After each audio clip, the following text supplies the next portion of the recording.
All right, what is going on, everyone? We are back. Hit the Books, Season 5, Episode 15. We have our NFL wildcard slate. We have our college football semifinals this weekend. On Friday, we are recording this a little bit later on Thursday night while we have Miami Ole Miss going on. It is currently halftime of that game. Miami sitting up 17-13 at halftime.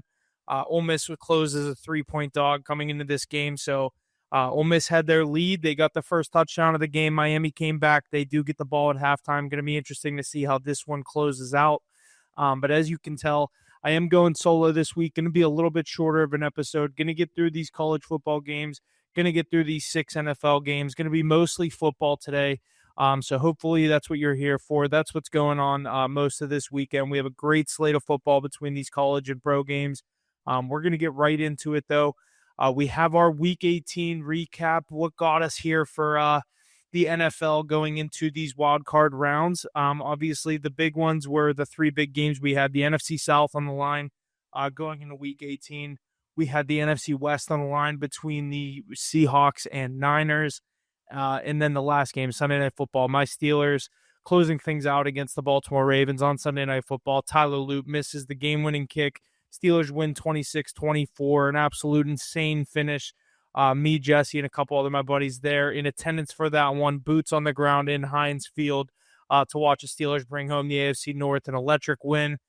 They're going to host the Texans in our final game this weekend that we're going to get into on Monday Night Football. Like I said, at home again, Acrisure Stadium, Heinz Field, with the Steelers winning that division, sending the Ravens packing.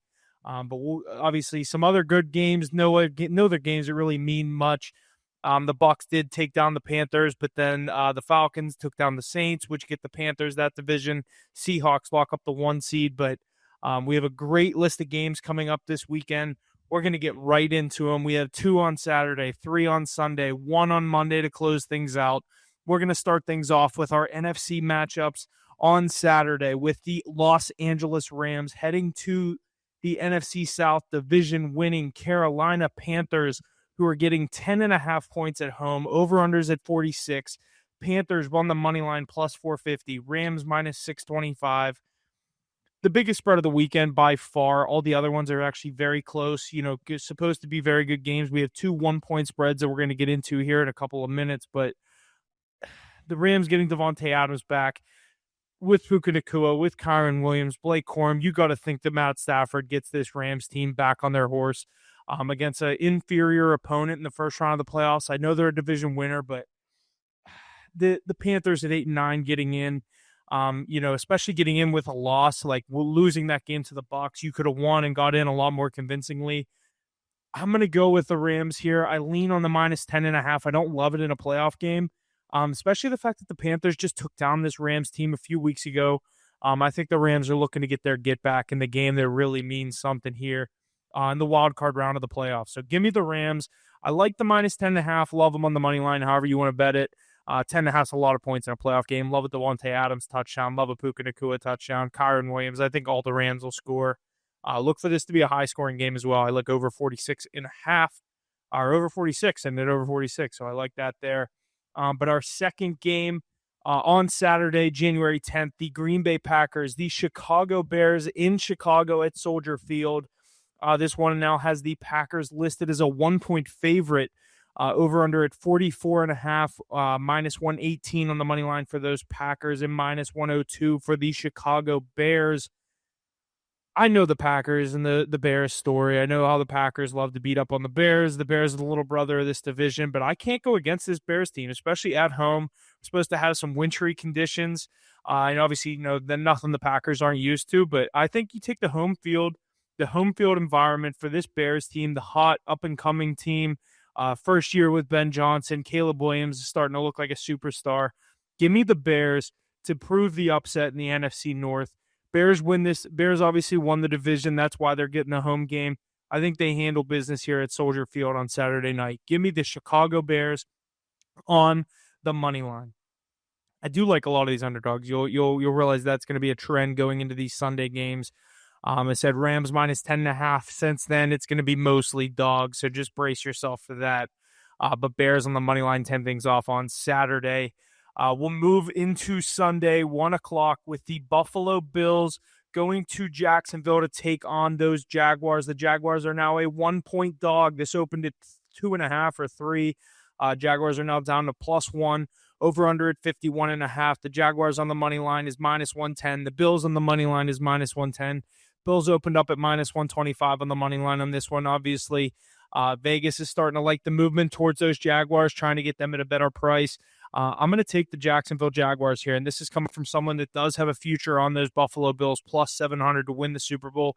It's not super confident in that future right now. If they get out of this game, it's going to be a little bit different of a scenario, but I think they drew arguably the toughest first-round matchup that this Bills team could have drawn. So going up against a high-flying Jaguars team that's going to look to exploit that bad Bills defense, Josh Allen, James Cook, Khalil Shakir, the boys are going to have to score 100 points. This is going to be a high-scoring game. Over 51.5, it's our highest total of the weekend. I look for this to go over. I look for the Jaguars to win. I like James Cook to score. I like Josh Allen to score. Trevor Lawrence to score, possibly for a little value pick. Travis Etienne to both running backs and both quarterbacks get in.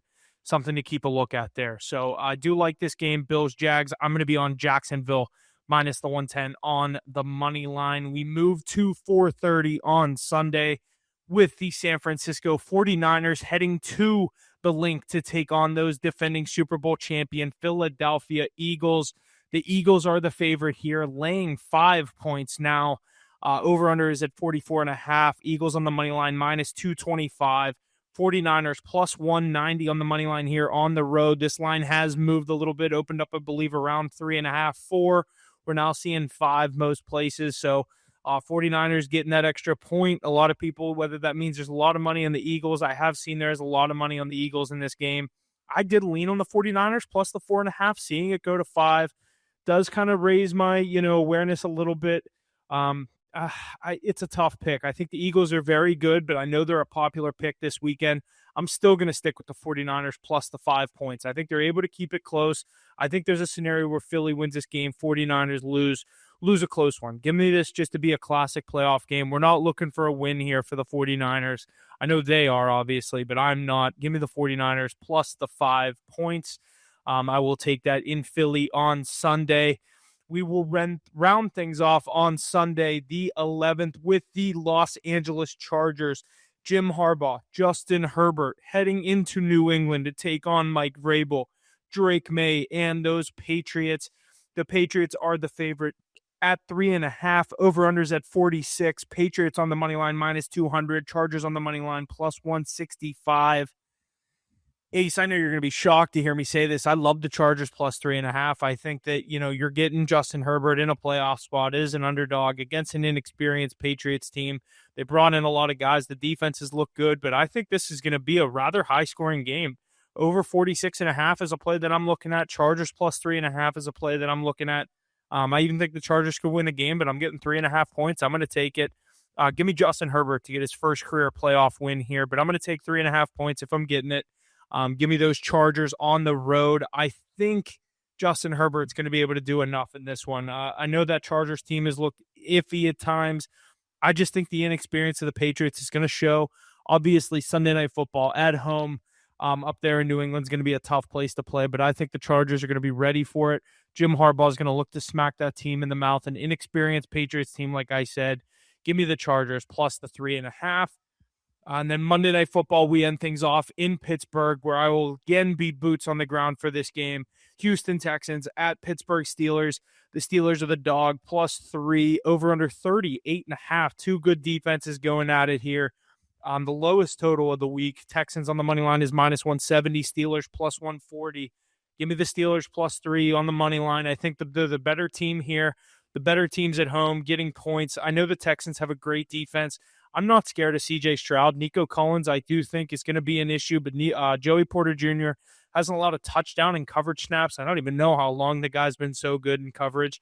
The Steelers' defense is clicking at the right time. Give me the Steelers plus the 3 on the money line. I think both. I do think they win the game. If you want to take the 3 points, I think they're a great teaser opportunity as well. Get them at +9.5, whatever you want to do in a 2 or 3 leg teaser. I think you'll be safe with the Steelers to close things off. Monday Night Football at home. They haven't lost since 1990 at home on Monday Night Football. I don't think this Monday. is the first. Give me the Pittsburgh Steelers on the money line, plus 140. A great NFL slate. We'll go through some of these again. I said Rams minus 10.5, Bears on the money line, the Jaguars on the money line, the 49ers plus 5, the Chargers plus 3.5, and the Steelers plus 3 and on the money line. Obviously, stay tuned for any of the, touchdown picks, first touchdowns, anytime touchdowns, player props, things like that, totals. Anything we get out there official will all be on our cards. HitTheBooks.pod on Instagram, HitTheBooks_pod on Twitter. We're going to get into some of these, or I guess the one college game that we have left, because we had a little bit of a technical difficulty last night. Did record, a preview on the Miami or Ole Miss game, but my computer had other plans, so that's okay. But like I said, Miami leads Ole Miss right now at halftime. Going into the second half, Miami's a live 5.5-point favorite, getting the ball at half, up 4 points.